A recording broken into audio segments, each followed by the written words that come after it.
early in the morning. That makes the revolution alive and well, even early. It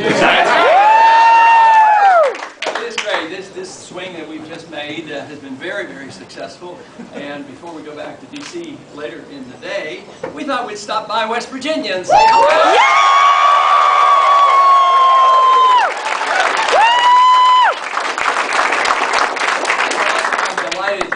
Spirit here. You know, I was raised not too far from here.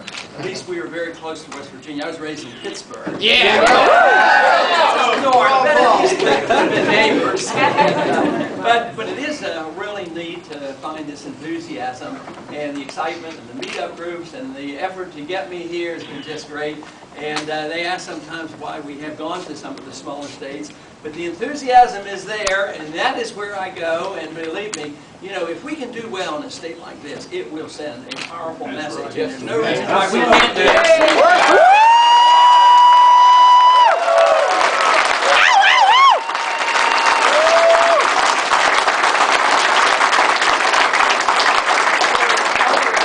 I've sort of expressed surprise, and I've been very pleased with how much support we're getting and the number of people joining and the money that we've been able to raise. But you know, in a way, we shouldn't be surprised. It's sort of sad that we're surprised that people are excited about the Constitution.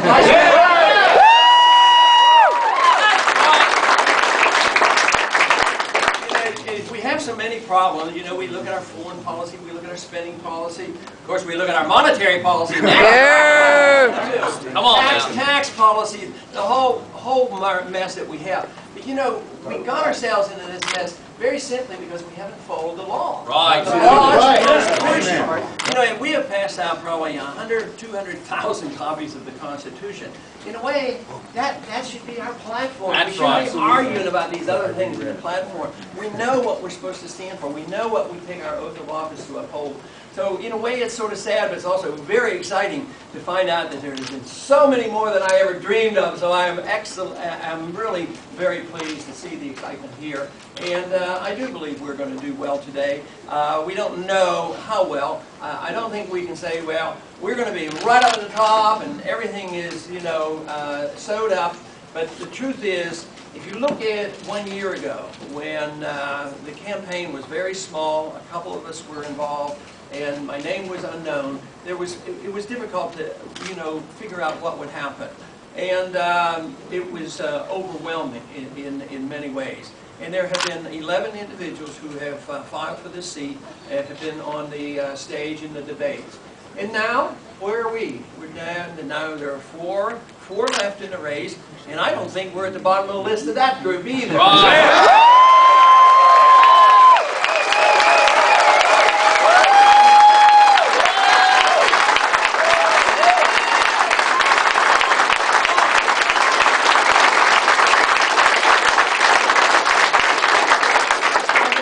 For a long time in spreading this message. It's not my message, it's a message of America, it's a message of our Constitution, a message of freedom. It's unique, it's different. We've had the pleasure of having the support of this philosophy for so long. We have enjoyed it. We've enjoyed more freedoms and more prosperity than any other country in the world. Yet today, I believe it's threatened, and this is the reason I think this is so important. So though we campaign and we work hard, I don't make any prediction saying I know exactly what's going to happen, because 1 year ago if I'd have made a prediction I would have been more pessimistic than the result. So we still don't know exactly what will happen today. We don't know what will happen tomorrow or the rest of the year. But I know one thing, that the enthusiasm has been so great around the country and the crowds keep getting bigger and the support keeps growing, that no matter what happens, what we have to do is realize that we're trying to change the ship of state. It's huge. And it's been embedded. It's been embedded by both parties for a long time, and it's spending. I mean, I've been working in the Republican Party all these years, elected 10 times as a Republican. And yet we have been elected in 1994 and the year 2000. And look at our budget today. Our budget today has been announced that the admitted part of the budget is over $400 billion. The national debt is going to go up over $600 billion because they fudge things. They don't count what we take out of Social Security. And that's what we did as conservatives. You know, there was a time when we used to argue against the Department of Education.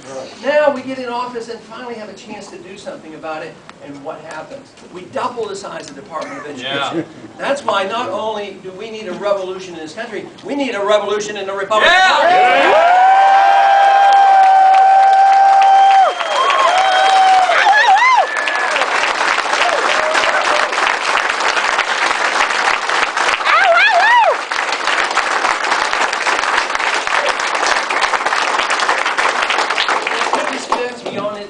Several ways of paying the bills. First they tax, then they overtax, and they can't tax anymore. Then they borrow, then they overborrow, and nobody will loan us any more money. Then what do? Then they start printing the money, and they've been doing that, and they got away with it for a long time, but guess what? We're not getting away with printing the money anymore, and that's why the value of the dollar is going down. The problem is government is too big. The problem is that we as a people have accepted the purpose of government as being different than what the founders told it was. The purpose of government should be merely to protect liberty. Yeah! Yeah! Yeah!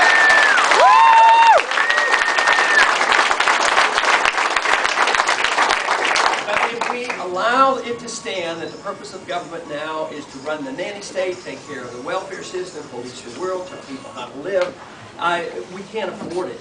So even if you wanted to, or even if the majority still want to do that, it's not going to happen. Because all great nations come to an end because when they overspend and they overtax and they overextend themselves. And that's where we are today. Great nations come to the bottom and they end because for fiscal reasons, just as the Soviet system did. We didn't have to fight the Soviet system. They collapsed because their economic system was flawed. But we should not pretend that our economic system is not flawed. It is seriously flawed. We kid ourselves that we think we can continue with the status quo. If we continue with the status quo, the middle class is going to be wiped out. The middle class is shrinking, our good jobs are going overseas, the burden of debt is becoming overwhelming, and our currency is going down in value. And the terrible part about that is the end stages can go rapidly. So the job is urgent. We have to do something. We have to not only do well in this campaign, but we have to make sure that this movement continues and make sure that we turn this whole thing around. All right. All right.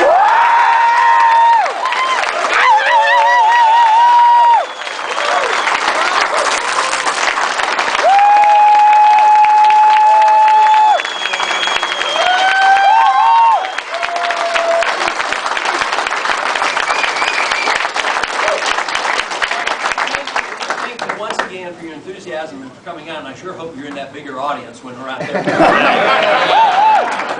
But no, this election is very, very important.